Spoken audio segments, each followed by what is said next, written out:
Buchanan, there's 3 questions we're going to ask you tonight, and you have 1 Sure. minute and 30 seconds to respond. So we're going to keep you on a time clock, and that way we know we can get you going. So here's the first question. Okay. All right. To combat the current pandemic and future failures to protect nurses, healthcare workers, and the public from an infectious disease such as COVID or other public health emergencies, and additionally recognizing the practice of nursing is science and evidence-based, where nurses utilize best practices and standards of care, can we count on you to collaborate with the nurses associations and other healthcare experts around public health, nursing, and healthcare issues? And additionally, can we count on you to support evidence-based data and science when addressing healthcare issues? And the answer is absolutely yes. Win or lose, if I win, I found out that the current congressman doesn't visit people in between elections. And if I win, I promise to call on you early. And if I lose, I promise to keep supporting you publicly. I think what you just asked and described is very important, and I would back it entirely. Thank you.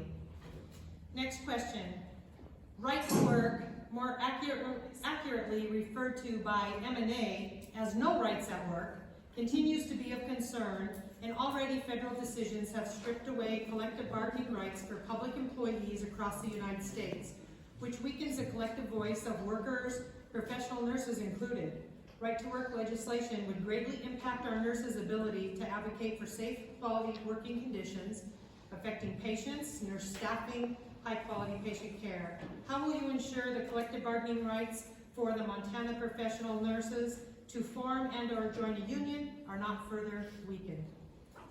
I think the answer will be the same answer that I gave the AFL-CIO and endorsement and the Montana Federation of Public Employees, of course, including the teachers. I'm against right to work. I don't think it's been an issue in the last couple of legislators. I think a lot of Republicans are afraid of it. So I don't, but I would oppose it. I would oppose right to work. And then I support collective bargaining in general, but particularly in health professions. I think you need it. And it's important to your future. So on those 2 issues, I'm solidly with you. Thank you for that. Last question.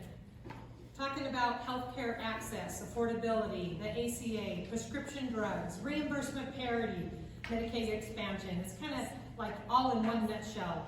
What are your ideas for healthcare and how can we improve it?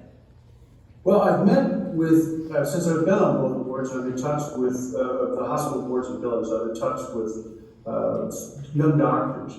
I got to tell you a quick story.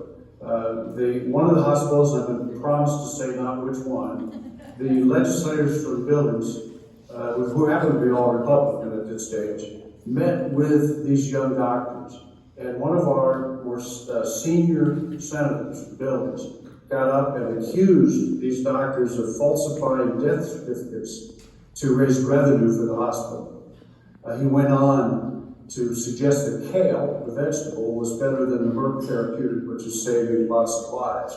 So first of all, I would be a strong advocate for professional nursing and all the things that you mentioned because of my background on hospital boards. More importantly, is my relationship with nurses. I've had a group of healthcare professionals, including the head of the Emergency Room Nurses Association, a focus group in my office. And they told me the importance of Medicaid reimbursements. I'm well aware of the financial problems that I think are in current hospitals. And I think Medicaid reimbursement and cap rates have got to be consistently supportive of hospitals.